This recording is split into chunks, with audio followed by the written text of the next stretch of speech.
TV rights. So, for anybody out there that has not read up on this or heard the latest, here is basically where we stand in terms of TV rights concerning the Big Ten.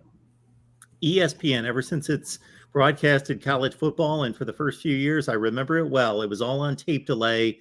And I believe my first exposure to Big Ten football on ESPN was an Ohio State upset loss to Wisconsin for the first time since 1959. No, I did not see that game. But the 1981 game where I was just devastated in watching the replay at the same time as I was catching the World Series game. And ESPN and college football, and specifically the Big Ten, have been married ever since. And if you want to take it back before that, ESPN/ABC, under the parent company of Disney, ABC's been broadcasting college football from the Big Ten since 1966. And many of the Ohio State-Michigan series, I would say most of it, since that time. So big news coming out in which the Big Ten and ESPN talks concerning a new contract have broken down at the latest proposal by the Big Ten of 7 years and I believe $380 million rejected by ESPN. Fox and new partners CBS and NBC have a deal in place. Kevin, how does this hit you? Yeah, it's crazy. I mean, everything has its run. I mean, I remember watching games on Raycom, so it's going to be weird thinking about the Big Ten moving forward when the new rights deal kicks in, without ABC, ESPN being part of it. And just, I think the biggest thing there is just the amount of channels. I mean, for where you're able to stash games, and whether or not, there are people that are pro ESPN, there are people that aren't as pro ESPN, but it seems that if you want to watch highlight shows, that's where you kind of have to go. And, we saw a day and an age where ESPN and the NHL had a little bit of a divorce, and the NHL magically disappeared from SportsCenter, more or less. Or they would give Barry Melrose and John Buccigross 90 seconds to wrap up the entire league. But, this is about dollars and cents. And, we have a situation of where, if you believe the reported numbers, we're talking tier 2 rights for CBS and NBC. Fox has already locked up the tier 1, with the tier 2, the B package, $350 million a year. I mean, if we believe the numbers that we heard for the report of ESPN, and that being 7 years, once again, it shows that the Big Ten is not doing a huge long-term deal so it can get itself back around and make even more money at that point. And then, of course, we're not even talking about the potential of a streaming partner or partners, because the NBC deal may have Peacock involved, which is their streaming service. A lot of buzz that Apple may beat out Amazon for more of the streaming package, which could be something like I was talking with Tom and Tony about this, like a Friday night package. I mean, it really is changing the landscape of everything. Oh, by the way, what does this mean for Notre Dame? Oh, by the way, what does this mean for conference champion or for CFP expansion? I could go on for 20 minutes here. I want to share with my guys and let them get some thoughts out too. Just strange new time we live in. It is. Mark, you talked about the need for a remote. Ironically, we've now gone to a place where maybe you don't need the remote. You just put the TV on Fox starting at noon. Then you get up and you walk over to the TV and you change the channel to NBC at 3:30 or CBS at 3:30. Then you sit back down, and then when that game is over, you get back up and you change the channel to NBC, and then you've got your 3 biggest games of the week. But it's pretty amazing that tier 2 rights of $350 million a year are more than ESPN. ABC is paying for tier 1 SEC rights of $300 million a year.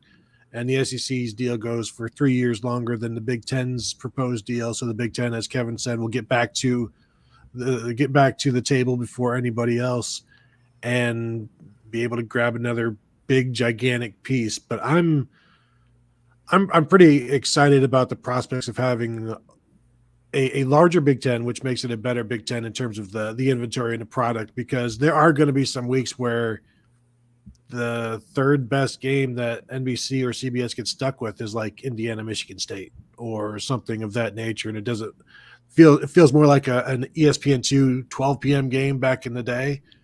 But the more inventory they get, the better the teams, the better everything is. I'm thinking back to the Sports Center thing, like back in our day when we were younger. Sports Center was important, and you knew, not only did you know Sports Center anchors, but you knew the pairings. Like now, I don't know any Sports Center anchor, and the only one that people talk about is the one I don't want to listen to, and that's Scott Van Pelt. So, like Sports Center as an entity has really dwindled because, Mark, you know this. Like during the day, it used to be ESPN would just show all Sports Center, and then debate became the thing, and so Sports Center went away. And so I think for many reasons, leaving ESPN isn't the I wouldn't have advised it a handful of years ago, but now it just feels like, you know, it's ESPN doesn't carry the weight that it once did. Also, expanding the playoffs even lessens the weight that they carry now, because there will be enough Big Ten teams to make a 12 team or 16 team playoff that any type of steering that ESPN tries to do is basically, maybe it comes down to seeding, or the fourth place Big Ten team doesn't now make it, and the first three do. So I think ESPN's impact is lessened by all of this. I agree with about everything these guys have said. I think what's stunning to me is the NBC and CBS packages and what they wanted ESPN to pay were going to be like $350 million a year, which averages out to like 25 or $30 million a week for one game, maybe. I don't know. Is one Big Ten game a week, and not even necessarily the best one, because Fox is going to get the choice of the best one, you know, half the time for the noon spot. Can they make money on that deal? I don't know. I mean, that $25 million for a second tier game, and yeah, I think there's going to have to be a cable component to this. Fox Sports 1, maybe CBS Sports Network, which I have, but they don't really have any major conference college football on there right now that I know of. And then NBC is putting some sports on USA Network. You know, they don't have a lot of major conference sports on there. I think Notre Dame may have had to play one game on USA recently just because there was a conflict with maybe NBC fall golf coverage or something. But at any rate, I think it's exciting. The streaming, I had a problem with Apple TV over the weekend. The Reds were playing on Apple TV, and we subscribed to it for Ted Lasso, but I couldn't get it I'm sitting here on the porch. I couldn't get it on the LG TV I'm watching right now, and I don't know why. I could get the landing page, but I couldn't get it to populate. I mean, I could watch a Ted Lasso rerun if I wanted to, but I couldn't.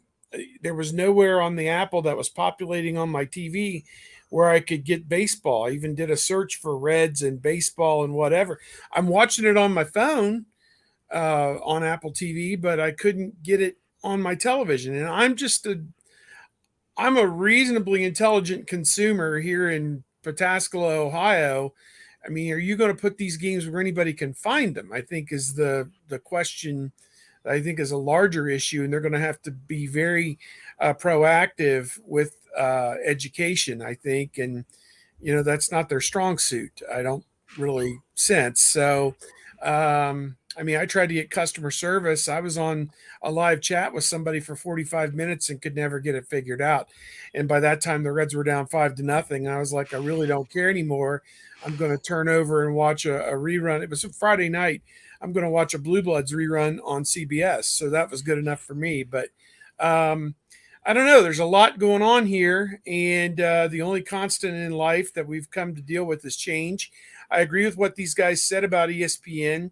10 years ago, ESPN was the place you had to be because they had all the experts and they had the great television. They may still do that college football live as we get close to the season at 3 o'clock or 2:30 every day or whatever. I don't even know if they still do that or not.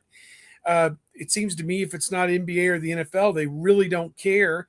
They've kind of dumped out on Major League Baseball. They never invested in Major League Baseball playoffs after about 10 years ago when TBS took over on that. So it's been a slow and steady decline, I think, for ESPN's influence on at least college football. They still have the playoff, obviously, but if it goes to 8 teams, they can't really dictate who's in the playoff. The committee dictates that, and they're going to lobby hard for get that third SEC team in there every year. That 9-3 Auburn team, needs to be in there ahead of an 11-1 Penn State. But even though Penn State beat them head to head, be prepared for those bullshit arguments that we're going to get. But from Reese and the boys, they love dumping on the Big Ten every chance they can. And Comrade Herbstreit, he had finally come around to Ohio State. He's got one kid on the team and another one coming in a couple of years, it sounds like. But, what's his song and dance going to be about this whole thing? You put in these games where no one could see him, with hand motions and, whatever, he's going to do on the morning show. So I don't know. I wouldn't worry about ESPN. As I said, if it's not the NBA, it's not the NFL, they really don't care. They don't talk college football to begin with right now. They really don't, other than from 9 to 12 every Saturday morning. That's the only time they really, and then on College Football Final, they have, I think that's a great show that they have on Saturday night, but otherwise they don't talk it. So no reason to really be there anymore. It's the NFL Network 2. It's basically what it's become. Or That's the NBA too. With a splash of the NBA. I mean, I got to know that they said yesterday that Pete DeMel was in Indianapolis for the Big Ten meetings for ESPN, and the USC and UCLA thing had just gone down a couple weeks earlier, and he told a friend there that when that happened, there was a big NBA story, maybe involving Kevin Durant or something. I don't know. He demanded the trade here recently, but something came down, and they told Pete DeMel that, yes, USC and UCLA, the Big Ten, is a big story, but we won't need to talk about that for 3 days because this thing with the Nets, the godforsaken Brooklyn Nets that nobody cares about, and Kevin Durant will carry us for the next 3 days. So, hey, they've made their bed. They can freaking lay in it for all I care. I'm looking at the guide right now on ESPN2 at 3. It's an hour of NBA Today. And at 4:30 for half an hour, it's College Football Live. So with the D team, probably not even the main people will be on there. It'll be, that Acho brother and whoever else, I'm telling you, the F team. I mean, the Trevor Maddich from Vacation or something. I mean, like that. Bally Sports has got our up and comer Josh Perry over there, and they do a great show, I think, every day, Bally Sports. So I tune to them before I tune in anything going on over at ESPN. There was a year or two where NFL Network was doing college football stuff. They were doing College Football Now, I think was the name of it. And, of course, I'm talking it up because I got to appear on it every now and then. But then when they pulled the plug on that, it was disappointing because that was, Fox has tried to sit there and be an alternative with the regional sports networks, which have now turned into Bally Sports once they went over to Sinclair. Nobody's really been able to put up a sustained fight, a sustained front to have something there. And when Fox kind of divested of some of its channels and its things, I was like, well, it's going to be a challenge there to see it. But, now that the money's getting spread around, I mean, we lost NBC Sportsnet too soon. I mean, they pulled the plug on NBC Sportsnet, which I felt had better sports than CBS Sportsnet, just in terms of what the deals were and what they had there. So, I don't know what the challenge is going to be, or who the challenger is going to be, but the fact that these rights are getting spread out the way they are, and that ESPN ABC is not going to have a seat at the Big Ten table, very interesting.